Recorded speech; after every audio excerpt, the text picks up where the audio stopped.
ನಮಸ್ಕಾರ, ನಾನ್ ಶರ್ಮಿತಾ ಶೆಟ್ಟಿ. ಬಿಎಸ್ವೈ ಅವಧಿಯ ನಿಗಮ ಮಂಡಳಿ ನಾಮ ನಿರ್ದೇಶನ ರದ್ದಾಗಿದೆ. 37 ಮಂದಿ ನಿಗಮ ಮಂಡಳಿ ಅಧ್ಯಕ್ಷ ಉಪಾಧ್ಯಕ್ಷರ ನೇಮಕವನ್ನ ರದ್ದುಗೊಳಿಸಿದೆ ಸರ್ಕಾರ. ನೇಮಕ ರದ್ದುಗೊಳಿಸಿ ಸರ್ಕಾರದ ಮುಖ್ಯ ಕಾರ್ಯದರ್ಶಿ ಆದೇಶವನ್ನು ಹೊರಡಿಸಿದ್ದಾರೆ.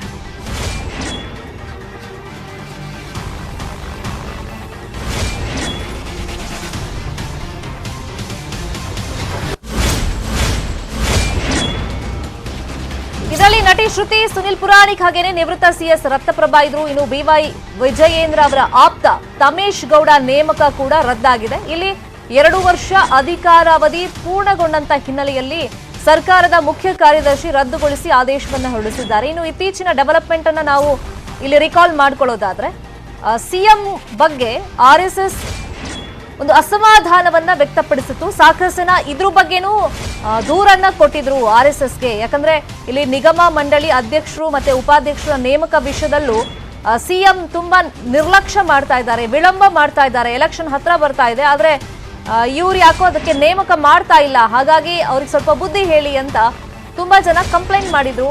ಸೊ ಈ ವಿಷಯವಾಗಿ ಆರ್ಎಸ್ಎಸ್ನವರು ಕೂಡ ಮುಖ್ಯಮಂತ್ರಿಗಳಿಗೆ ಪ್ರಶ್ನೆ ಮಾಡಿದ್ರು, ಯಾಕೆ ನೀವು ಮಾಡ್ತಾ ಇಲ್ಲ ನಿಗಮ ಮಂಡಳಿ ಅಧ್ಯಕ್ಷರು ಮತ್ತೆ ಉಪಾಧ್ಯಕ್ಷರ ನೇಮಕ ಅಂತ ಕೇಳಿದ್ರು. ಬಹುಶಃ ನಿಧಾನವಾಗಿ ಈ ಪ್ರೋಸೆಸ್ ಈಗ ಶುರುವಾದಂತೆ ಕಾಣ್ತಾ ಇದೆ. ಈಗ 2 ವರ್ಷ ಪೂರ್ಣಗೊಂಡಂತ ಹಿನ್ನೆಲೆಯಲ್ಲಿ 37 ಮಂದಿ ನಿಗಮ ಮಂಡಳಿ ಅಧ್ಯಕ್ಷ ಉಪಾಧ್ಯಕ್ಷರ ನೇಮಕವನ್ನ ಸರ್ಕಾರದ ಮುಖ್ಯ ಕಾರ್ಯದರ್ಶಿ ರದ್ದುಗೊಳಿಸಿ ಆದೇಶವನ್ನು ಹೊರಡಿಸಿದ್ದಾರೆ. ಇವರೆಲ್ಲ ಬಿಎಸ್ವೈ ಅವಧಿಯಲ್ಲಿ ನಿಗಮ ಮಂಡಳಿ ನಾಮನಿರ್ದೇಶನಗೊಂಡಂತ ಅಧ್ಯಕ್ಷರು ಉಪಾಧ್ಯಕ್ಷರುಗಳು. ಅದರಲ್ಲಿ ನಟಿ ಶ್ರುತಿ ಇದ್ದಾರೆ, ಸುನಿಲ್ ಪುರಾಣಿಕ್, ನಿವೃತ್ತ ಸಿಎಸ್ ರತ್ನಪ್ರಭಾ ಅವರು ಇದ್ರು. ಇದು ಬಿವೈ ವಿಜಯೇಂದ್ರ ಅವರ ಆಪ್ತ ತಮೇಶ್ ಗೌಡ ಕೂಡ ನೇಮಕ ಆಗಿದ್ರು. ಇವರೆಲ್ಲರನ್ನೂ ಕೂಡ ಈಗ ರದ್ದುಗೊಳಿಸಿ ಸರ್ಕಾರದ ಮುಖ್ಯ ಕಾರ್ಯದರ್ಶಿ ಆದೇಶವನ್ನು ಹೊರಡಿಸಿದ್ದಾರೆ. ಇದೇ ವಿಚಾರವಾಗಿ ಮತ್ತಷ್ಟು ಮಾಹಿತಿಯನ್ನು ಕೊಡೋದಕ್ಕೆ ಫೋನ್ ಸಂಪರ್ಕದಲ್ಲಿ ಜಾಯಿನ್ ಆಗಿದ್ದಾರೆ ನಮ್ಮ political bureau head Chidanand Patel. Chidanand Patel, ಈಗ ಬಿಎಸ್ವೈ ಅವಧಿಯಲ್ಲಿ ನಿಗಮ ಮಂಡಳಿ ನಾಮನಿರ್ದೇಶನ ಏನ್ ಮಾಡಿದ್ರು ಅದು ರದ್ದಾಗಿದೆ. 2 ವರ್ಷ ಅಧಿಕಾರಾವಧಿ ಈಗ ಪೂರ್ಣ ಆಗಿದೆ, ಸರಿ. ಬಟ್ ಇತ್ತೀಚಿನ ಬೆಳವಣಿಗೆ ಬಗ್ಗೆ ನಾನು ರಿಕಾಲ್ ಮಾಡ್ತಾ ಇದ್ದೆ ಆಗ್ಲೇ. ಯಾಕಂದ್ರೆ ಈಗ ಆರ್ಎಸ್ಎಸ್ ನವರು ಈ ವಿಷಯ ಪ್ರಸ್ತಾಪ ಮಾಡಿದ್ರು, ಒಂದಿಷ್ಟು ಜನ ಸಿಎಂ ಬಗ್ಗೆ ಕಂಪ್ಲೇಂಟ್ ಕೊಟ್ಟಾಗ ಅಂತ. ಬಹುಶಃ ಆ ಪ್ರೋಸೆಸ್ ಈಗ ಸ್ಟಾರ್ಟ್ ಆಗುತ್ತಾ ಹಾಗಾದ್ರೆ? ಮುಖ್ಯಮಂತ್ರಿ ಬಸವರಾಜ ಬೊಮ್ಮಾಯಿ ಅವರು ಇದೇ ಜುಲೈ 28ಕ್ಕೆ ಮುಖ್ಯಮಂತ್ರಿಯಾಗಿ ಅಧಿಕಾರ ವಹಿಸಿಕೊಂಡು 1 ವರ್ಷ ಕಂಪ್ಲೀಟ್ ಆಗುತ್ತೆ. ಆದ್ರೆ 1 ವರ್ಷ ಆದ್ರೂ ಕೂಡ ನಿಗಮ ಮಂಡಳಿಗೆ ಅಧ್ಯಕ್ಷರು ಉಪಾಧ್ಯಕ್ಷರು ನೇಮಕ ಮಾಡಿರಲಿಲ್ಲ. ಈ ನೇಮಕಾತಿಗೆ ಸಂಬಂಧಪಟ್ಟ ಅನೇಕ ಕಾರ್ಯಕರ್ತರು ಮತ್ತು ಅನೇಕ ನಾಯಕರುಗಳು ಕೂಡ ಸಂಘ ಪರಿವಾರದ ನಾಯಕರಿಗೆ ದೂರನ್ನು ಕೊಟ್ಟರು. ಮುಖ್ಯಮಂತ್ರಿ ಈ ನಡೆಯಿಂದ ಬಹಳಷ್ಟು ಜನರು ಅಸಮಾಧಾನವನ್ನು ಕೂಡ ವ್ಯಕ್ತಪಡಿಸಿದರು. ಈ ಎಲ್ಲರ ನಡುವೆ ಇದೀಗ ಮುಖ್ಯಮಂತ್ರಿ ಬಿ ಎಸ್ ಯಡಿಯೂರಪ್ಪ ಅವಧಿಯಲ್ಲಿ ನೇಮಕ ಆಗಿದ್ದಂತ ಅದರಲ್ಲಿ ಆಯ್ದ 37 ನಿಗಮ ಮಂಡಳಿ ಅಧ್ಯಕ್ಷರು ಉಪಾಧ್ಯಕ್ಷರು ಮತ್ತು ಪದಾಧಿಕಾರಿಗಳನ್ನ ನೇಮಕವನ್ನ ಆದೇಶವನ್ನ ರದ್ದು ಮಾಡಿರುವಂತದ್ದು. ಪ್ರಮುಖವಾಗಿ ಮದ್ಯಪಾನ ಸಂಯಮ ಮಂಡಳಿಯ ನಟಿ ಶ್ರುತಿ ಸೇರಿದಂತೆ ಚಲನಚಿತ್ರ ಪ್ರಾಧಿಕಾರದ ಸುನಿಲ್ ಪುರಾಣಿಕ್ ಹಾಗೂ ಮಾಜಿ ಮುಖ್ಯಮಂತ್ರಿ ಬಿ ಎಸ್ ಯಡಿಯೂರಪ್ಪ ಅವರ ಆಪ್ತರು ಆಗಿದ್ದ ಮುಖ್ಯಮಂತ್ರಿ ಅವರ ಪುತ್ರ ಬಿ ವಿಜೇಂದ್ರ ಅವರ ಆಪ್ತರಾಗಿದ್ದ ತಮೇಶ್ ಗೌಡ ಅವರು ಕೈ ಬಿಟ್ಟಿದೆ. ಆದ್ರೆ ಇಲ್ಲಿ ಬಹಳಷ್ಟು ಬದಲಾವಣೆಗಳು ಕೂಡ ಇರುವಂತದ್ದು. ಈಗಾಗಲೇ ಕರ್ನಾಟಕ ಅರಣ್ಯ ಅಭಿವೃದ್ಧಿ ನಿಗಮದ ಅಧ್ಯಕ್ಷ ಆಗಿರ್ತಕ್ಕಂಥ ತಾರಾ ಆದೇಶವನ್ನು ರದ್ದು ಮಾಡಿಲ್ಲ. ಜೊತೆಗೆ ಈಗಾಗಲೇ ರುದ್ರೇಶ್ ಅವರ ಆದೇಶವನ್ನು ಕೂಡ ರದ್ದು ಮಾಡಿಲ್ಲ. ಅಂದ್ರೆ ಇಲ್ಲಿ ಕೇವಲ 32 ಜನರನ್ನು ಮಾತ್ರ ರದ್ದು ಮಾಡಿರುವಂತದ್ದು.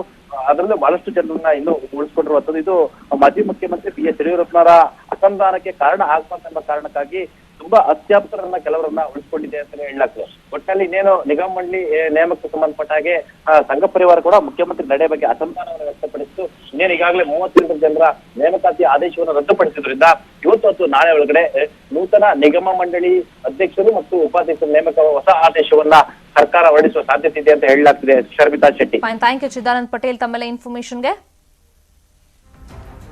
ಈಗ ಬಿಎಸ್ವೈ ಆಪ್ತರಿಗೆ ನಿಗಮದಿಂದ ಗೇಟ್ ಪಾಸ್ ನೀಡಲಾಗಿದೆ. ಒಟ್ಟು 37 ಮಂದಿಗೆ ಈಗ ಸರ್ಕಾರದಿಂದ ಅಂದ್ರೆ ನಾಮನಿರ್ದೇಶನ ಮಾಡಿದ್ರಲ್ಲ, 2 ವರ್ಷ ಆಗಿದೆ, ಅವರ ಅಧಿಕಾರ ಅವಧಿ ಪೂರ್ಣಗೊಂಡಿದೆ, ಹಾಗಾಗಿ ರದ್ದು ಮಾಡಲಾಗಿದೆ. ಬಟ್ ಬಿಎಸ್ವೈ ಆಪ್ತ ಬಣದಲ್ಲಿ ಯಾರೆಲ್ಲ ಗುರುತಿಸ್ಕೊಂಡಿದ್ದಾರೆ ಕೆಲವರು, ಸೊ ಅವರ ಒಂದು ನಾಮನಿರ್ದೇಶನ ಏನಿದೆ ಅದನ್ನ ಕಂಟಿನ್ಯೂ ಮಾಡಿದ್ದಾರೆ ಅಂತಾನೂ ಈಗ ಇನ್ಫಾರ್ಮೇಶನ್ ಸಿಕ್ಕಿದೆ.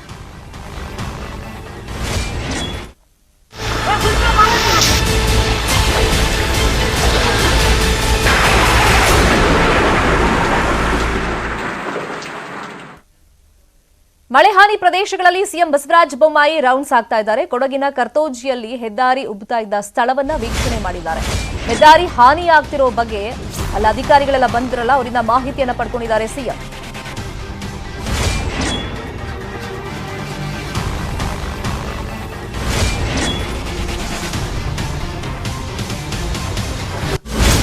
ಇನ್ನು ಮಡಿಕೇರಿ ಕೊಡಗು ಭಾಗದಲ್ಲಿ ಸಿಕ್ಕಾಪಟ್ಟೆ ಮಳೆ ಬರ್ತಾ ಇದೆ. ತೀವ್ರ ಮಳೆಗೆ ಬೆಟ್ಟ ಕುಸಿತಾ ಇದೆ ಸಾಕಷ್ಟು ಭಾಗಗಳಲ್ಲಿ. ಕರ್ತೋಜಿಯಲ್ಲಿ ರಾಷ್ಟ್ರೀಯ ಹೆದ್ದಾರಿಯಲ್ಲಿ ಈಗ ಒಂದು ಆತಂಕ ಇರೋದು, ಪದೇ ಪದೇ ಅದು ಉಬ್ಬುತ್ತಾ ಇತ್ತು. ಹಾಗಾಗಿ ವೈಜ್ಞಾನಿಕ ತಂತ್ರಜ್ಞಾನವನ್ನ ಇವರು ಅಳವಡಿಸಿ ರಸ್ತೆ ರಿಪೇರಿ ಮಾಡಿಸಿ ಅಂತ ಸೂಚನೆಯನ್ನ ಕೊಟ್ಟಿದ್ದಾರೆ. ಮತ್ತೆ ಇದಕ್ಕೆ ಏನ್ ಕಾರಣ ಅದ್ರ ಬಗ್ಗೆನೂ ಕೂಡ ಅಲ್ಲಿ ಮಾಹಿತಿಯನ್ನ ಸಿಎಂ ಪಡ್ಕೊಂಡಿದ್ದಾರೆ ಅಧಿಕಾರಿಗಳಿಂದ.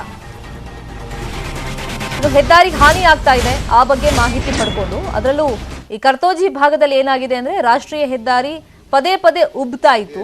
ಸೊ ಆ ಬಗ್ಗೆ ಇನ್ಫಾರ್ಮೇಶನ್ ಅನ್ನ ಪಡ್ಕೊಂಡಿದ್ದಾರೆ.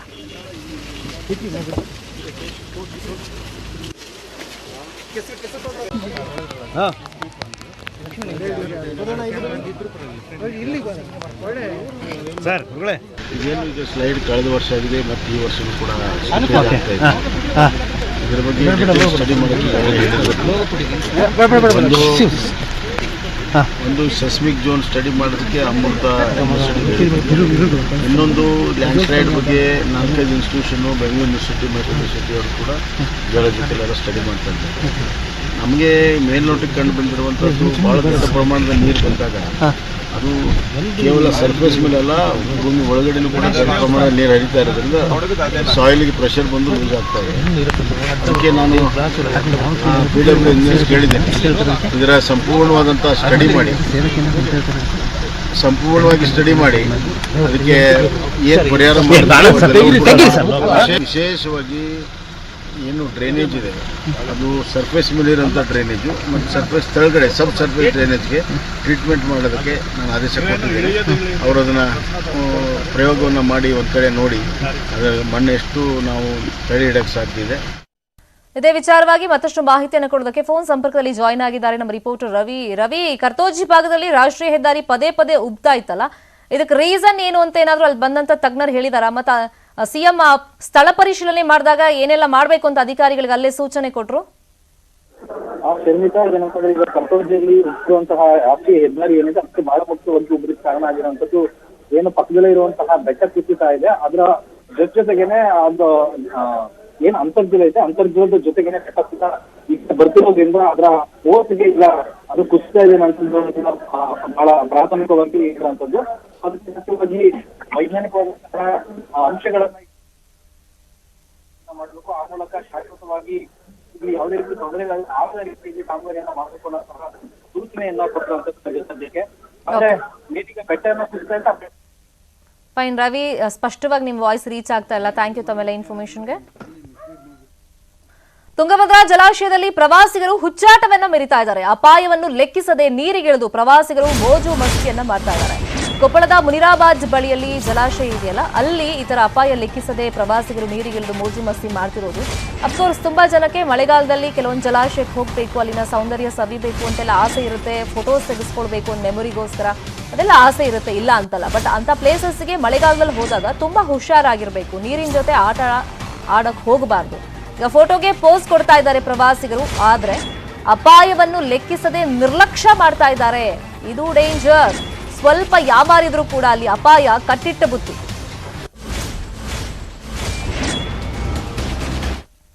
ದೃಶ್ಯದಲ್ಲಿ ತೋರಿಸ್ತಾ ಇದೀವಿ ನೋಡಿ, ಇದು ಕೊಪ್ಪಳದ ಮುನಿರಾಬಾದ್ ಬಳಿಯಲ್ಲಿರುವಂತ ಜಲಾಶಯ. ಬಟ್ ಇಲ್ಲೇನ್ ಮಾಡ್ತಿದ್ದಾರೆ ಪ್ರವಾಸಿಗರು, ಯಾವ ತರ ಹುಚ್ಚಾಟ ಮೆರಿತಾ ಇದ್ದಾರೆ ನೋಡಿ. ಈ ಟೈಮ್ನಲ್ಲಿ ನೀರಿಗಿಳಿಯೋದು ತುಂಬಾ ಡೇಂಜರ್, ಯಾಕಂದ್ರೆ ಅಂದಾಜ್ ಮಾಡಕ್ಕೆ ಆಗಲ್ಲ ಯಾವ ಪ್ರಮಾಣದಲ್ಲಿ ನೀರಿನ ಫೋರ್ಸ್ ಇರುತ್ತೆ, ಅದು ಹೆಂಗ್ ಜಾಸ್ತಿ ಆಗುತ್ತೆ ಅದೆಲ್ಲ ಅಂದಾಜ್ ಮಾಡಕ್ ಆಗಲ್ಲ. ಸೊ ಇಂಥ ಟೈಮ್ನಲ್ಲಿ ಹುಚ್ಚಾಟಗಳು ಬೇಡ. ಸರಿ, ನೀವು ನೋಡಕ್ ಹೋಗಿದ್ದೀರಾ, ದಡದಲ್ಲಿ ನಿಂತ್ಕೊಳ್ಳಿ, ಫೋಟೋ ತಗೋಬೇಕಾ ಅಲ್ಲೇ ದಡದಲ್ಲಿ ತಗೊಳ್ಳಿ. ಅದನ್ನ ಬಿಟ್ಟು ಅಲ್ಲಿ ನೋಡಿ ನೀರಿಗಿಳಿಯೋದು, ಈ ತರ ಹುಚ್ಚಾಟ ಮೆರೆಯಕ್ಕೆಲ್ಲ ಹೋಗ್ಬೇಡಿ. ಅಕಸ್ಮಾತ್ ಯಾರು ಕೊಚ್ಕೊಂಡು ಹೋಗೋದು ಬೇಡ, ಕೊಚ್ಕೊಂಡು ಹೋದ್ರೆ ಅಧಿಕಾರಿಗಳು ಸರ್ಕಾರದ ಮೇಲೆ ಆರೋಪಗಳನ್ನ ಮಾಡೋದು. ಇದೇ ವಿಚಾರವಾಗಿ ಮತ್ತಷ್ಟು ಮಾಹಿತಿಯನ್ನು ಕೊಡೋದಕ್ಕೆ ಫೋನ್ ಸಂಪರ್ಕದಲ್ಲಿ ಜಾಯಿನ್ ಆಗಿದ್ದಾರೆ ನಮ್ಮ ರಿಪೋರ್ಟರ್ ಶರಣಪ್ಪ ಬಾಚಲಾಪುರ್. ಶರಣಪ್ಪ, ಈಗ ಪ್ರತಿ ಕಡೆ ಪ್ರವಾಸಿ ತಾಣಕ್ಕೆ ಹೋಗಿ ಅಲ್ಲಿ ಹೇಳಕ್ಕಾಗಲ್ಲ ನೀವು ದೂರ ನಿಂತ್ಕೊಳ್ಳಿ ಅಲ್ಲಿ ಅಪಾಯ ಇದೆ ಅಂತ. ಪ್ರವಾಸಿಗರಿಗೂ ಒಂದ್ ಸ್ವಲ್ಪ ಕಾಮನ್ ಸೆನ್ಸ್ ಇರಬೇಕು. ಇವಾಗ ಅಲ್ಲಿ ಪ್ರವಾಸಿಗರನ್ನ ತಡೆಯೋದಕ್ಕೆ ಯಾರಾದ್ರೂ ಬಂದಿದಾರಾ ಅಲ್ಲಿ? ಶರ್ಮಿತ, ಏನು ತುಂಗಭದ್ರಾ ನದಿ ಈ ಬಾರಿ ಅವಧಿ ಮೊದಲೇ ತುಂಬಿರುವುದರಿಂದ ಪ್ರವಾಸಿಗರು, ಅದರಲ್ಲಿ ಈಗ ಇತ್ತೀಚೆಗೆ ಏನು ಬಕ್ರೀದ್ ಹಬ್ಬ ಆಯ್ತು, ಜೊತೆಗೆ ಈಗ ರಜೆಗಳು ಬಂದು ಈಗ ಒಂದಿಷ್ಟು ಇರಂತೂ ಮತ್ತು ನೀರು ಇವತ್ತು ತುಂಗಭದ್ರಾ ನದಿಗೆ ಜಲಾಶಯದಲ್ಲಿ ನೀರು ಬಿಟ್ಟಿರುವ ಹಿನ್ನೆಲೆಯಲ್ಲಿ ಹೆಚ್ಚಿನ ಸಂಖ್ಯೆಯಲ್ಲಿ ಪ್ರವಾಸಿಗರು ಬರ್ತಾ ಇದ್ದಾರೆ. ಆದ್ರೆ ಬಂದಿರುವಂತ ಪ್ರವಾಸಿಗರು ಇಲ್ಲಿ ತಮ್ಮ ಅಪಾಯವನ್ನು ಲೆಕ್ಕಿಸಿದೆ ಹಿನ್ನೀರಿನಲ್ಲಿ ಏನು ನದಿ ದಂಡದಲ್ಲಿರುವಂತ ಇದಕ್ಕೆ ನೀರಿಗೆ ಇಳಿದು ಅಲ್ಲಿ ಉಚ್ಚಾಟವನ್ನು ಮಾಡ್ತಾ ಇದ್ರು. ಮತ್ತೆ ಈ ಜೊತೆಗೆ ಒಬ್ಬ ಏನು ಅಲ್ಲಿ ನದಿ ದಂಡದಲ್ಲಿ ಸುಮಾರು ಬೃಹತ್ ಬಂಡೆಗಳು ಇವೆ. ಆ ಬಂಡೆಯಲ್ಲಿ ಬಿಗಿದು ಗಾಯ ಮಾಡ್ಕೊಂಡಿದ್ದಿದೆ. ಜೊತೆಗೆ ಸೆಳೆತ ಏನು ತುಂಗಭದ್ರಾ ಜಲಾಶಯದಲ್ಲಿರುವಂತಹ ನೀರಿನ ಸೆಳೆತವು ಅಧಿಕವಾಗಿದೆ. ಇಂತಹ ಸಂದರ್ಭದಲ್ಲಿ ಇಲ್ಲಿ ಕೇವಲ ನೆಪ ಮಾತ್ರಕ್ಕೆ ಅಲ್ಲಿ ಒಂದಿಷ್ಟು ಸೆಕ್ಯೂರಿಟಿ ಅವರು ವಾಹನಗಳನ್ನ ಸ್ವಲ್ಪ ಪರಿಶೀಲನೆ ಮಾಡಿ ಒಳಗೆ ಬಿಡೋದು ಬಿಟ್ರೆ ಇಲ್ಲಿ ಬಂದಿರುವಂತಹ ಪ್ರವಾಸಿಗರನ್ನು ನಿಯಂತ್ರಿಸಬೇಕಾದ ಯಾವ ಪೊಲೀಸರು ಇಲ್ಲ ಮತ್ತು ನೀರಾವರಿ ಇಲಾಖೆ ಯಾವುದೇ ಟೀಮ್ಗಳಿಲ್ಲ ಮತ್ತು ಭದ್ರತೆಗೆ ಯಾವುದೇ ಇಲ್ಲದ್ರಿಂದ ಇಲ್ಲಿ ಬಂದಿರುವಂತಹ ಪ್ರವಾಸಿಗರ ಉಚ್ಚಾಟವನ್ನೇ ಮರಿತಾರೆ ಅಂತ ಹೇಳ್ಬೋದು. ಇಂಥ ಸಂದರ್ಭದಲ್ಲಿ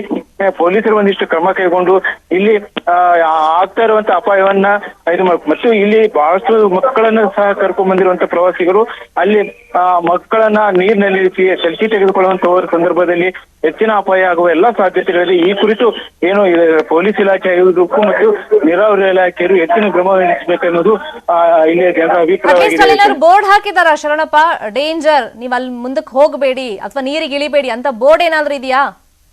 ಯಾವುದೇ ಸೂಚನಾ ಫಲಕಗಳಿಲ್ಲ, ಯಾವುದೇ ಇಲ್ಲಿ ಇದಿಲ್ಲ. ಏನು ಅದು ನಾರ್ಮಲ್ ಆಗಿರುವಂತ ಬಂದಿರುವಂತ ಪ್ರವಾಸಿಗರಿಗೆ ಇಲ್ಲಿ ಕನಿಷ್ಠ ತಿಳುವಳಿಕೆ ನೀಡುವಂತ ಒಂದು ಫಲಕ ಸಹ ಇಲ್ಲದೆ ಇರೋದು ಕಾಣ್ತಾ ಇದೆ. ಹೀಗಾಗಿ ಇಲ್ಲಿ ಬಂದಿರುವಂತ ಪ್ರವಾಸಿಗರು ಸಹಜವಾಗಿ ಪಿಕ್ನಿಕ್ ಬಂದಿರುವಂತಹ ಪ್ರವಾಸಿಗರು ಇದನ್ನು ಯಾವುದನ್ನು ಲೆಕ್ಕಿಸಿದ್ರೆ ಒಂದು ಎಂಜಾಯ್ಮೆಂಟ್ ಇಲ್ಲಿ ಇರುಕೊಂಡು ಅಪಾಯನ ತಂದುಕೊಳ್ಳುವ ಎಲ್ಲಾ ಸಾಧ್ಯತೆಗಳು ಇದೆ. ಶರ್ಮಿ, ಪ್ರತಿ ಸಲ ಹಿಂಗೇನಾ ಅಲ್ಲಿ ಜಲಾಶಯ ನೀರು ತುಂಬಿಕೊಂಡಾಗ?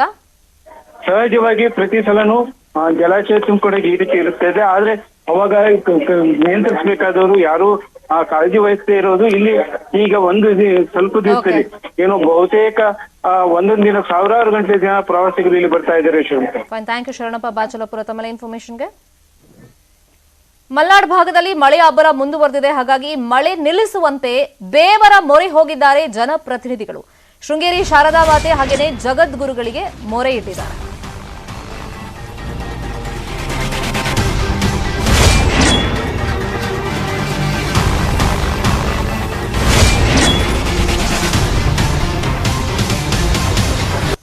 ಸಿಎಂ ರಾಜಕೀಯ ಕಾರ್ಯದರ್ಶಿ ಜಿಎನ್ ಜೀವರಾಜ್ ಹಾಗೆಯೇ ಶಾಸಕ ಟಿಡಿ ರಾಜೇಗೌಡರು ದೇವರ ಮೊರೆ ಹೋಗಿದ್ದಾರೆ. ಅತಿವೃಷ್ಟಿ ನಿಲ್ಲಿಸುವಂತೆ ಜಗದ್ಗುರುಗಳ ಬಳಿ ಕೇಳ್ಕೊಂಡಿದ್ದಾರೆ. ಅಂದ್ರೆ ಶಾರದಾಂಬೆಗೆ ಪೂಜೆ ಮಾಡಿದ್ರೆ ಮಳೆ ನಿಲ್ಲುತ್ತೆ ಅಂತ ಒಂದು ಪ್ರತೀತಿ ಇದೆ, ಒಂದು ನಂಬಿಕೆ ಇದೆ. ಶೃಂಗೇರಿ ಜಗದ್ಗುರುಗಳು ಭಾರತೀ ತೀರ್ಥ ಸ್ವಾಮೀಜಿಗೆ ಮೊರೆಯನ್ನ ಇಟ್ಟಿದ್ದಾರೆ. ಕಾಂಗ್ರೆಸ್ ಮತ್ತೆ ಬಿಜೆಪಿಯಿಂದ ಒಟ್ಟೊಟ್ಟಿಗೆ ಮೊರೆ ಹೋಗಿದೆ. ಅಂದ್ರೆ ಮಾಜಿ ಶಾಸಕರು ಹಾಲಿ ಶಾಸಕರು ಇಬ್ರು ಕೂಡ ಒಟ್ಟೊಟ್ಟಿಗೆ ಮೊರೆ ಇಟ್ಟಿದ್ದಾರೆ. ಬೆಳಿಗ್ಗೆ ಅಷ್ಟೇ ಋಷ್ಯ ಶೃಂಗಕ್ಕೆ ಅಂದ್ರೆ ಕಿಗ್ಗಾದಲ್ಲಿದೆ ದೇವಸ್ಥಾನ. ಒಂದು ನಂಬಿಕೆ ಏನು ಅಂತಂದ್ರೆ ಮಳೆ ಬಂದಿಲ್ಲ ಅಂದ್ರೆ ಅಲ್ಲಿ ಪೂಜೆ ಮಾಡಿದ್ರೆ ಕಿಗ್ಗಾ ಋಷ್ಯಶೃಂಗನಿಗೆ ಮಳೆ ಬರುತ್ತೆ ಅಂತ. ನಿಮ್ಗೆಲ್ಲ ನೆನಪಿರ್ಬೋದು, ಒಂದು 2-3 ವರ್ಷಗಳ ಹಿಂದೆ ಆಸ್ಟ್ರೇಲಿಯಾದಲ್ಲಿ ಕಾಡ್ಗಿಚ್ಚು ಸಂಭವಿಸಿದಾಗ ಇದೇ ಕಿಗ್ಗಾದಲ್ಲಿ ಪೂಜೆ ಮಾಡಿದಾಗ ಆಸ್ಟ್ರೇಲಿಯಾದಲ್ಲಿ ಮಳೆ ಬಂದಿತ್ತು. ಸೊ ಆ ಬಗ್ಗೆ ದೊಡ್ಡ ಮಟ್ಟದಲ್ಲಿ ಸುದ್ದಿಯಾಗಿತ್ತು. ಮತ್ತೆ ಈ ಥರ ಅತಿವೃಷ್ಟಿ ಆದಂಥ ಸಂದರ್ಭದಲ್ಲೂ ಕಿಗ್ಗಾ ಋಷ್ಯಶೃಂಗನಿಗೆ ಪೂಜೆ ಸಲ್ಲಿಸಿದ್ರೆ ಬೇಡ್ಕೊಂಡ್ರೆ ಮಳೆ ನಿಲ್ಲುತ್ತೆ ಅಂತಾನೂ ಕೂಡ ಒಂದು ನಂಬಿಕೆ ಇದೆ, ಒಂದು ಪ್ರತೀತಿ ಅಂತ ಪೂಜೆ ಮಾಡಿಸ್ತಾರೆ. ಅದ್ರ ಪ್ರಕಾರನೇ ಈಗ ಋಷ್ಯಶೃಂಗನಿಗೆ ಬೆಳಿಗ್ಗೆ ಪೂಜೆ ಮಾಡಿಸಿದ್ರು. ಈಗ ಕಾಂಗ್ರೆಸ್ ಮತ್ತೆ ಬಿಜೆಪಿಯಿಂದ ಜನಪ್ರತಿನಿಧಿಗಳು ಹೋಗಿ ಪೂಜೆಯನ್ನ ಮಾಡಿಸಿದ್ದಾರೆ.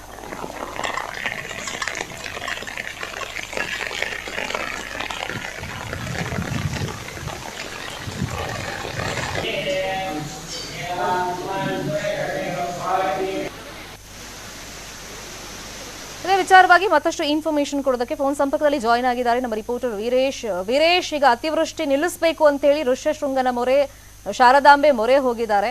ಸೊ ಯಾರ್ಯಾರು ಏನೇನ್ ಪೂಜೆ ಮಾಡಿಸಿದ್ದಾರೆ, ಏನ್ ಅಪ್ಡೇಟ್ ಸಿಕ್ಕಿದೆ?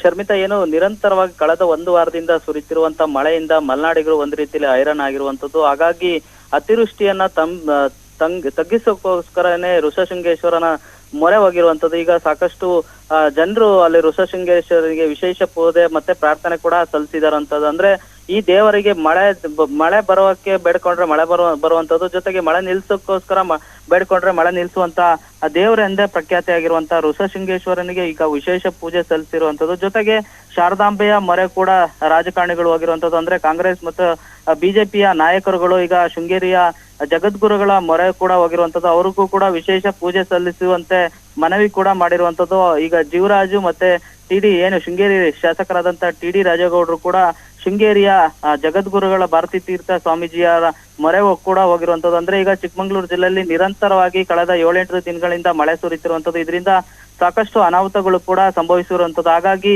ಮಳೆ ನಿತ್ರೆ ಸಾಕಪ್ಪ ಅನ್ನೋ ಒಂದು ದೇವರಲ್ಲೂ ಕೂಡ ಈಗ ಪ್ರಾರ್ಥನೆಗಳು ನಿರಂತರವಾಗಿರುವಂತದ್ದು. ಋಷಶೃಂಗೇಶ್ವರನಿಗೆ ವಿಶೇಷ ಪೂಜೆ ಸಲ್ಲಿಸಿ ಅಲ್ಲಿ ಮಳೆ ನಿಲ್ಲಿಸುವಂತೆ ದೇವರಲ್ಲಿ ಪ್ರಾರ್ಥನೆ ಸಲ್ಲಿಸಿದ್ರೆ, ಶೃಂಗೇರಿ ಶಾರದಾಂಬ ದೇವಾಲಯದಲ್ಲಿ ಜಗದ್ಗುರುಗಳನ್ನ ಭೇಟಿ ಮಾಡಿ ಶೃಂಗೇರಿ ಶಾಸಕರು ಮತ್ತೆ ಮಾಜಿ ಶಾಸಕರಾದಂತ DN ಜೀವರಾಜ್ ಅವರು ವಿಶೇಷವಾಗಿ ಪ್ರಾರ್ಥನೆ ಸಲ್ಲಿಸಿದ್ದಾರೆ. Sharmita, fine, thank you Veeresh ತಮ್ಮ ಇನ್ಫಾರ್ಮೇಶನ್ಗೆ.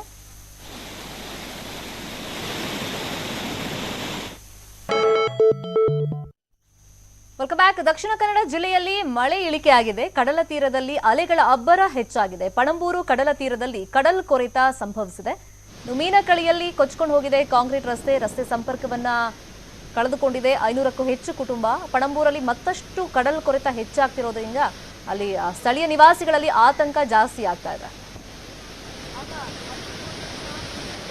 ದೃಶ್ಯದಲ್ಲೂ ತೋರಿಸ್ತಾ ಇದ್ದೀವಿ ಅಲ್ಲಿ ರಸ್ತೆ ಹೆಂಗೆ ಕಡಲ್ ಕೊರೆತಕ್ಕೆ ಒಳಗಾಗಿದೆ ಅಂತ ಹೇಳಿ. ಅಂದ್ರೆ ಅಲ್ಲಿ ತಡೆಗೋಡೆ ಇರ್ಬೋದು, ಅದನ್ನೆಲ್ಲ ನಿರ್ಮಿಸಿರ್ತಾರೆ, ಕಲ್ಲುಗಳೆಲ್ಲ ಹಾಕಿರ್ತಾರೆ. ಆದರೆ ಆ ಕಡಲ್ ಕೊರೆತ ಒಂದ್ಸತಿ ಶುರುವಾದ್ರೆ ಅದೆಲ್ಲವೂ ಕೂಡ ಸಮುದ್ರಕ್ಕೆ ಪಾಲಾಗ್ಬಿಡುತ್ತೆ. ಈ ಬಗ್ಗೆ ನಮ್ಮ ಪ್ರತಿನಿಧಿ ಕಿಶನ್ ಶೆಟ್ಟಿ ಪ್ರತ್ಯಕ್ಷ ವರದಿ ಕೊಟ್ಟಿದ್ದಾರೆ, ನೋಡೋಣ. ಕನ್ನಡ ಜಿಲ್ಲೆಯಲ್ಲಿ ಮಳೆ ನಿಂತರೂ ಕೂಡ ಮಳೆಯಿಂದ ಆದಂತಹ ಹಾನಿ ಬಹಳಷ್ಟು ಇರುವಂತದ್ದು. ಹಾಗಾಗಿ ಇವತ್ತು ದಕ್ಷಿಣ ಕನ್ನಡ ಜಿಲ್ಲೆಗೆ ಸಿಎಂ ಬಸವರಾಜ ಬೊಮ್ಮಾಯಿ ಬರ್ತಾ ಇದ್ದಾರೆ, ಮಳೆ ಹಾನಿ ಪ್ರದೇಶಕ್ಕೆ ಭೇಟಿ ನೀಡ್ತಾ ಇದ್ದಾರೆ. ಇನ್ನೊಂದು ಕಡೆ ಅರಬ್ಬಿ ಸಮುದ್ರ ಪ್ರಕ್ಷುಬ್ಧವಾಗಿದೆ, ಕಡಲು ಮತ್ತಷ್ಟು ತನ್ನ ಭೂಮಿಯನ್ನು ಆಪೋಷಣಗೊಳ್ತಾ ಇದೆ. ನಾವೀಗ ಮಂಗಳೂರಿನ ಹೊರವಲಯದಲ್ಲಿರುವಂತಹ ಬೈಕಂಪಾಡಿಯ ಮೀನಕಳಿಯ ಕಡಲ ಕಿನಾರೆ ಇದ್ದೇವೆ. ನೀವು ದೃಶ್ಯಗಳಲ್ಲಿ ಗಮನಿಸ್ತಾ ಇದ್ದೀರಿ, ಇಲ್ಲಿ ರಸ್ತೆ ಅಂದ್ರೆ ಕಾಂಕ್ರೀಟ್ ಸ್ಲ್ಯಾಬ್ ಹಾಕಿದಂತ ರಸ್ತೆ ಈಗ ಸಂಪೂರ್ಣವಾಗಿ ಕಡಲು ಪಾಲಾಗಿರುವಂತದ್ದು.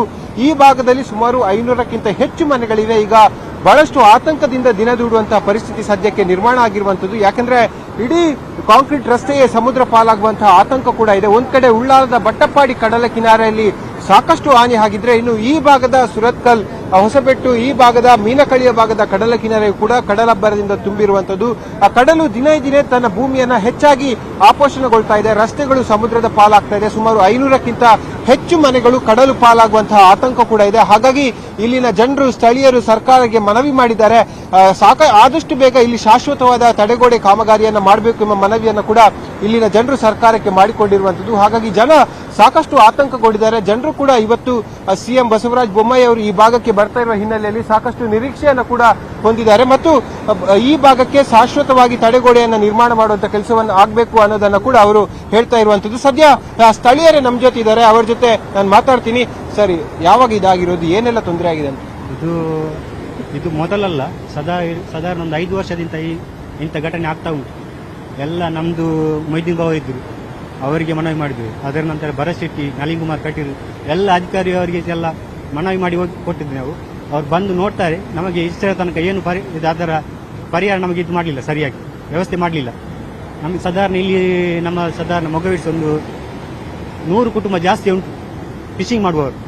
ನಾವು ಅವರ ಹತ್ರ ವಿನಂತಿ ಮಾಡಿದ್ದೇವೆ, ನಮಗೆ ಇಲ್ಲಿ ಫಿಶಿಂಗ್ ಮಾಡಲಿಕ್ಕೆ ಅಡಚಣೆ ಆಗಬಾರ್ದು, ನಮಗೆ ಸರಿಯಾದ ರೀತಿಯಲ್ಲಿ ಇಲ್ಲಿ ಶಾಶ್ವತ ಕಲ್ಲೆಲ್ಲ ಹಾಕಿ ಮೀನುಗಾರಿಕೆಗೆ ತೊಂದರೆ ಆಗದಾಗೆ ನಮಗೆ ಇಲ್ಲಿ ತಡೆಗೋಡೆ ಹಾಕಿ ಅಂತ ನಾವು ತುಂಬಾ ಸಲ ವಿನಂತಿ ಮಾಡಿದ್ವಿ. ಇಷ್ಟರ ತನಕ ಯಾರು ಅದರ ಬಗ್ಗೆ ಏನು ನಮಗೆ ರೆಸ್ಪಾನ್ಸ್ ಕೊಡಲಿಲ್ಲ. ಇದು ಸಿಎಂ ಹತ್ರ ಸಹ ಇದೇ ಮನವಿ ಮಾಡಿ, ಇದು ರೋಡ್ ಆದಷ್ಟು ಬೇಗ ನಮಗೆ ಕ್ಲಿಯರ್ ಮಾಡಿ ಕೊಡ್ಬೇಕು. ಇಲ್ಲಿ ನಮ್ದು ಎಲ್ಲ ಮೀನುಗಾರಿಕೆಗೆ ಫಿಶರೀಸ್ ರಸ್ತೆನೇ ಇರುವುದು, ಇಲ್ಲಿ ಶಾಲೆಯ ಗಾಡಿ ಹೋಗ್ತದೆ, ಎಲ್ಲ ತರದ ಇಲ್ಲಿ ಇದೇ ರೋಡಲ್ಲಿ ಹೋಗುದು. ಹಾಗೆ ನಾವು ಹೇಳುದು ಇದನ್ನು ಆದಷ್ಟು ಬೇಗ ನಾವು ಕ್ಲಿಯರ್ ಮಾಡಿ ಕೊಡ್ಬೇಕು. ಈಗ ಮರಳ ದಿಬ್ಬ ಹಾಕ್ತಿದ್ದಾರೆ, ಅದೇನು ತಡೆಯೋದು? ಅದು ಶಾಶ್ವತ ಅಲ್ಲ, ಅದು ಅವರಿಗೆ ಒಂದು ತೋರಿಕೆಗೆ ಅಷ್ಟೇ ಇಡುದು. ಅದರಲ್ಲಿ ಏನು ನಮಗೆ ಉಪಕಾರ ಆಗುದಿಲ್ಲ, ಅದು ಆಗಿ ಸಹ ವೇಸ್ಟ್. ನಮಗೆ ಹಾಕುದಾದ್ರೆ ತಡೆಗೋಡೆ ನಮ್ಮ ಇಲ್ಲಿ ಕುಂದಾಪುರದಲ್ಲಿ ಹಾಕಿದ್ದಾರೆ, ಮರವಂತೆ ಬೀಚಲ್ಲಿ ಒಂದು ಟೀ ಟೈಪ್ ಹಾಕಿ ರೋಡ್ಗೆ ಕವರ್ ಮಾಡಿ ಒಂದು ಟೀ ಟೈಪ್ ಹಾಕಿ ಹೀಗೆ ಮಾಡಿ ಹಾಕಿದ್ದಾರೆ. ಅದನ್ನು ಹಾಕಿದರೆ ಮಾತ್ರ ಇಲ್ಲಿ ಶಾಶ್ವತವಾಗಿ ಪರಿಹಾರ ಸಿಗ್ತದೆ. ಇಲ್ಲದಿದ್ದರೆ ಇದು ಗೋಣಿ ಎಲ್ಲ ಇಟ್ಟರೆ ಅದು ವೇಸ್ಟ್. ಅದು ಹಣ ನಮ್ಮ ಫೋಲ್ ಮಾಡುದು, ಅದೇ ಹಣವನ್ನು ಒಟ್ಟು ಮಾಡಿ ನಮಗೆ ತಡೆಗೋಡೆ ಹಾಕಿ ಕೊಡ್ಲಿ.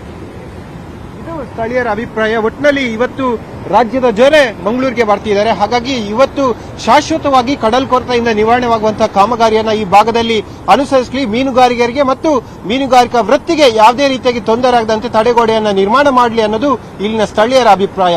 ಕ್ಯಾಮರಾಮ್ಯಾನ್ ವಿಶ್ವನಾಥ್ ಜೊತೆ ಕಿಶನ್ ಶೆಟ್ಟಿ, ನ್ಯೂಸ್ 18 ಕನ್ನಡ, ಮಂಗಳೂರು. ಈಗ ಸ್ಥಳೀಯರಿಗೆ ಆತಂಕ ಇರೋದು, ಇವರು ಅವೈಜ್ಞಾನಿಕವಾಗಿ ಈ ಕಡಲ್ ಕೊರೆತ ತಪ್ಪಿಸೋದಕ್ಕೆ ಏನೆಲ್ಲ ಮಾಡ್ತಾ ಇದ್ದಾರೆ ಅದೆಲ್ಲ ಪ್ರಯೋಜನಕ್ಕೆ ಬರಲ್ಲ, ಮತ್ತೆ ಹಣ ಪೋಲಾಗುತ್ತೆ.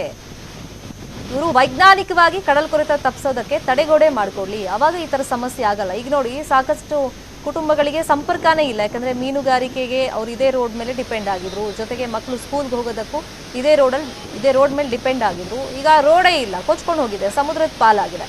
ಇವರು ಹಣ ಹಾಕಿ ರೋಡ್ ಮಾಡಿದ್ದಾರೆ ಸರಿ, ಆದರೆ ಅದು ವೈಜ್ಞಾನಿಕ ರೀತಿಯಲ್ಲಿ ಇಲ್ದಿರೋದ್ರಿಂದ ಈ ಮಳೆಗಾಲದಲ್ಲಿ ಇದು ಸಮುದ್ರ ಪಾಲಾಗಿದೆ ಅನ್ನೋ ಸ್ಥಳೀಯರ ಆರೋಪ.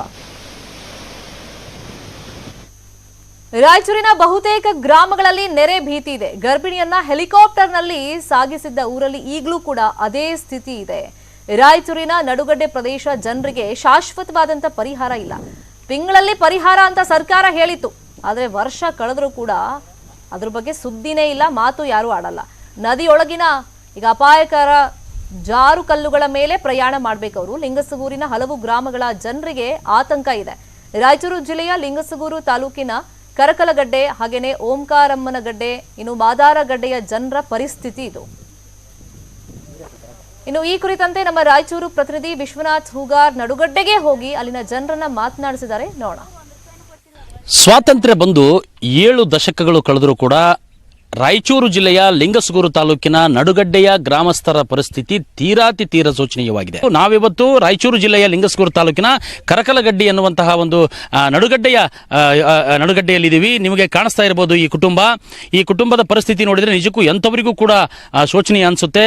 ಮನೆ ಯಜಮಾನನಿಗೆ ಆರೋಗ್ಯದ ಏರುಪೇರಾಗಿ ಮನೆ ಯಜಮಾನನಿಗೆ ನಡೆಯೋದಕ್ಕೂ ಕೂಡ ಆಗದಂತಹ ದುಸ್ಥಿತಿ.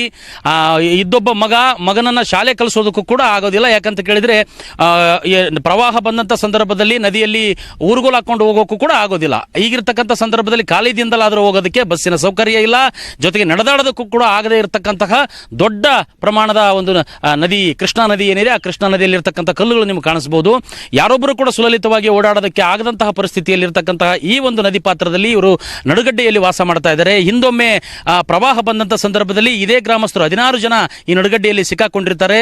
ಒಳಗೆ ಇವರು ಇನ್ನೇನು ಹೋದ್ರು ಅಂತಕ್ಕಂತಹ ಒಂದು ಪರಿಸ್ಥಿತಿಯಲ್ಲಿ ನಿರ್ಮಾಣ ಆದಾಗ ಹೆಲಿಕಾಪ್ಟರ್ ಮೂಲಕ ಇವರನ್ನ ರಕ್ಷಣೆ ಮಾಡಲಾಗ್ತದೆ. ಹಾಗಾಗಿ ಇಷ್ಟೆಲ್ಲ ನೋವುಗಳನ್ನು ಅನುಭವಿಸ್ತಾ ಇಲ್ಲಿ ತಮ್ಮ ಬದುಕನ್ನು ಕಟ್ಟಿಕೊಂಡಿರ್ತಕ್ಕಂಥ ಇವರು ಅಳಲು ಏನು ಅಂತಕ್ಕಂಥದ್ದನ್ನ ಸ್ವತಃ ಮಾತನಾಡಿಸೋದಕ್ಕೆ ನ್ಯೂಸ್ 18 ತಂಡ ಈ ನಡುಗಡ್ಡೆಗೆ ಭೇಟಿ ನೋಡ್ತಾ ಇದ್ದಂತೆ ಜನರ ಎದುರೇ ವ್ಯಕ್ತಿ ಕೊಚ್ಕೊಂಡು ಹೋಗಿದ್ದಾರೆ. ಹಳ್ಳದಲ್ಲಿದ್ದ ನೀರಿನ ಖಾಲಿ ಬಾಟಲ್ ಸಂಗ್ರಹ ಮಾಡೋದಕ್ಕೆ ಅಂತ ಹೋಗಿದ್ದಾರೆ. ಆ ಟೈಮ್ನಲ್ಲಿ ಅವಘಡ ಸಂಭವಿಸಿರುವುದು ಚಿಕ್ಕಮಗಳೂರು ನಗರದ ಉಂಡೇದಾಸರಹಳ್ಳಿಯಲ್ಲಿ ಘಟನೆ ನಡೆದಿದೆ. ಪ್ಲಾಸ್ಟಿಕ್ ಸಂಗ್ರಹ ಮಾಡ್ತಾ ಇದ್ರಲ್ಲ ಅವರು, ಆ ಚೀಲ ಸಮೇತ ಅವರು ಕೊಚ್ಕೊಂಡು ಹೋಗಿದ್ದಾರೆ. ಸುಮಾರು 40 ವರ್ಷದ ಚಿಂದಿ ಆಯುವಂತ ವ್ಯಕ್ತಿ ಕೊಚ್ಕೊಂಡು ಹೋಗಿರೋದು. ಮಳೆಯ ನಡುವೆಯೇ ಅಗ್ನಿಶಾಮಕ ಸಿಬ್ಬಂದಿ ಶೋಧ ಕಾರ್ಯವನ್ನು ನಡೆಸ್ತಾ ಇದ್ದಾರೆ.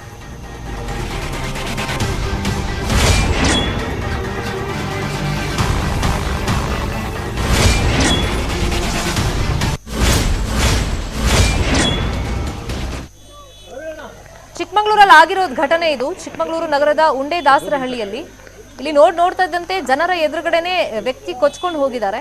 ಹಳ್ಳದಲ್ಲಿದ್ದಂತ ನೀರಿನ ಖಾಲಿ ಬಾಟಲ್ ಅನ್ನ ಅವರು ಸಂಗ್ರಹ ಮಾಡಕ್ಕೆ ಅಂದ್ರೆ ತಗೊಳಕ್ಕೆ ಅಂತ ಹೋಗಿದ್ದಾರೆ. ಪ್ಲಾಸ್ಟಿಕ್ ಸಂಗ್ರಹ ಮಾಡ್ತಾ ಇದ್ದಂತ ಚೀಲ ಸಮೇತ ಅವ್ರು ಕೊಚ್ಕೊಂಡು ಹೋಗ್ಬಿಟ್ಟಿದ್ದಾರೆ. ಸುಮಾರು 40 ವರ್ಷದ ಚಿಂದಿ ಆಯುವಂತ ವ್ಯಕ್ತಿ ಈಗ ಕೊಚ್ಕೊಂಡು ಹೋಗಿರೋದು. ಈಗ ಮಳೆನೂ ಅಲ್ಲಿ ಕಂಟಿನ್ಯೂಸ್ ಆಗಿ ಬರ್ತಾ ಇದೆ. ಬಟ್ ಈ ವ್ಯಕ್ತಿ ಕೊಚ್ಕೊಂಡು ಹೋಗಿರೋದ್ರಿಂದ ಅವ್ರಿಗೋಸ್ಕರ ಶೋಧ ಕಾರ್ಯ ನಡೀತಾ ಇದೆ. ಮತ್ತಷ್ಟು ಸುದ್ದಿ ನೋಡೋಣ ಬ್ರೇಕ್ ಆದ್ಮೇಲೆ.